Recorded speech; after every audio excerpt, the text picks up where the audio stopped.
quiero insistir, si bien esta es una reunión donde estamos hablando esencialmente de la atención a los refugiados, esta tiene que ser también una oportunidad para manifestar con contundencia que si no termina rápidamente esa dictadura en Venezuela, esta situación se va a agravar. Y mucho más en el campo de lo que estamos viviendo con una pandemia como la del COVID-19, porque hemos visto la situación de las unidades de cuidado intensivo altamente precarias, la poca información epidemiológica, la poca certeza sobre la información de contagios y de decesos que pueden constituirse en una bomba de tiempo donde ante las carencias eventualmente se van a presentar más presiones en los países limítrofes. Y creo que esta tiene que ser una oportunidad para reiterar que Venezuela necesita un camino cimentado en 4 importantes acciones: el cese de la dictadura y el cese de la usurpación como primer eslabón. El segundo, la conformación de un gobierno de transición con participación amplia, que lo acompañe la motivación de hacer, en tercer lugar, un rápido llamado a elecciones libres y poner también en marcha un programa de reconstrucción del hermano país.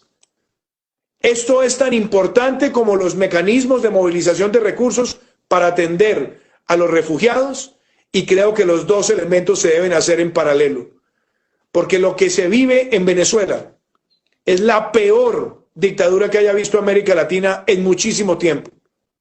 Y la voz de la comunidad internacional debe estar firme y franca para denunciarla y también para defender el derecho del pueblo venezolano a vivir en democracia y a vivir en libertad. Muchísimas gracias. Viendo en Venezuela es la más grande crisis migratoria y humanitaria que se haya visto en nuestro continente en la historia reciente. Estamos hablando que más de 5 millones de hermanos venezolanos han dejado su país, lo que equivale prácticamente al 16% de la población de ese país. Un país como Colombia ha recibido cerca de 1.7, 1.8 millones de migrantes, lo que equivale prácticamente al 4% de la población colombiana. Pero eso mismo se ve en el Ecuador, en Perú, en Chile, en proporción porcentual y en cifras que no son menores.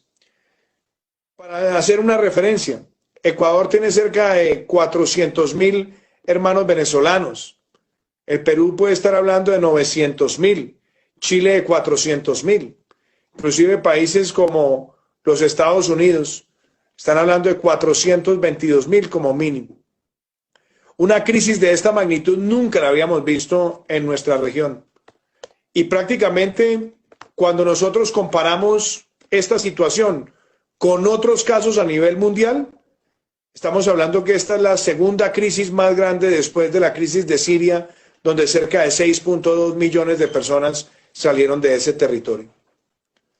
La gran mayoría de países hemos asumido un reto social y económico, porque esta crisis humanitaria la acompaña una crisis económica en Venezuela, carencias de alimentación, carencias de medicamentos, no tener programas de inmunización efectivos hace varios años, una situación de hiperinflación que ha empobrecido como el que más a esa hermana república, y fuera de eso estamos viendo que ese país se encuentra sumido en el ataque agravioso permanente de una dictadura deleznable que todos los días persigue segmentos de la población y que profundiza continuamente